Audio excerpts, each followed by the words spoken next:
As we all wait for the start of the high school basketball season, our Fox 17 Blitz crew continues to reflect on the great teams in West Michigan. Zach Herrig takes a look at the Godwin Heights boys basketball team that won it all in 2015.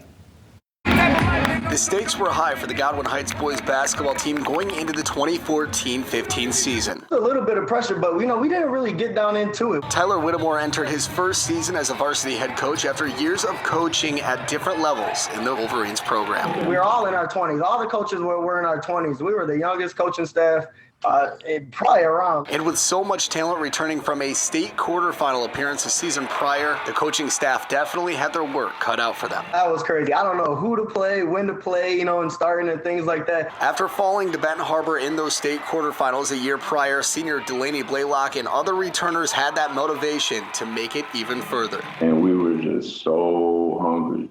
We were so hungry because we was literally so close to getting back to the present. I can vividly remember, all the players, as soon as we came back, we was all telling each other, yeah, bro, we gonna win it this year. We really felt like we had a point to prove that, we tough. We're as tough as anybody in the state. Despite all of the talent, a lot of critics wrote Godwin Heights off altogether, saying the success was a result of a weak schedule. A lot of critics had a lot of stuff to say about who Godwin Heights was as a basketball program and who we play. Oh, we got a cupcake schedule. We don't play nobody. We was whooping on Class A teams like they was Class C, Class D teams. We was beating the teams a lot of these other schools in the city couldn't beat. After jumping off to an 8-0 start in that 2014-15 campaign, the Wolverines were knocked off by OK Silver foe North Point Christian 58-55. We were like, all right, now we got the taste of it.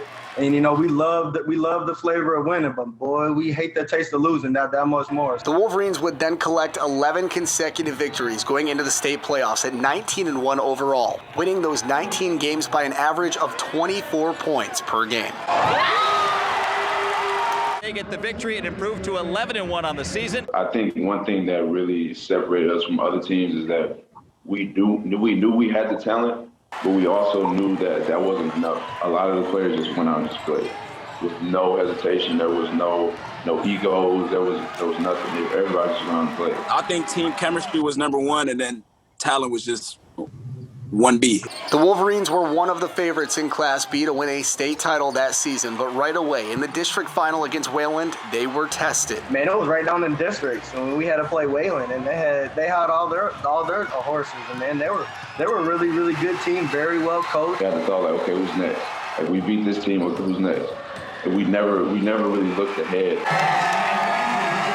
And after beating the Wildcats, Godwin Heights would roll, beating Alma, Charlotte, and Spring Lake all by at least 22 points before a 6-point win against Milan in the state semis. Henry Ford kept coming out, and they just still got to play us. You still got to play us. And I was just okay. The Class B state final between the Wolverines and Detroit Henry Ford got off to a chippy start before the two teams even took the floor. You really don't know us as a team like that, really. We were already on another level, but that just maximized it. And that would translate into an unbelievable start for Coach Whittemore and the Wolverines. Man, we jumped out to about a 25-point lead. That was the slowest game, Zach, that I've ever coached in my entire life. It's crazy because I feel like a lot of the state championship game I can't even remember because it was like a blur. Godwin Heights would win the game 85-68, shooting 10 of 15 from three-point range with 5 players scoring in double figures. Coming to the crib, it's it was kind of like local celebrities, and I kid you not, I'm chilling outside my house one time, a couple walk past and they're like, man, we just seen you playing on TV yesterday. It was the first and remains the only championship in Godwin Heights boys basketball history. It's kind of funny now because I remember a lot of people used to say how they could beat us and they could do this and they could do that. And we were the only team to win that. You said we couldn't beat these teams. We said we couldn't do this. We got a championship. What do you have? I work in the gym. That's my classroom each day and every day. So walking and seeing that banner and seeing the pictures still up and things like that of us celebrating on the court, that's awesome. It's a very big deal because, we're literally cemented in history.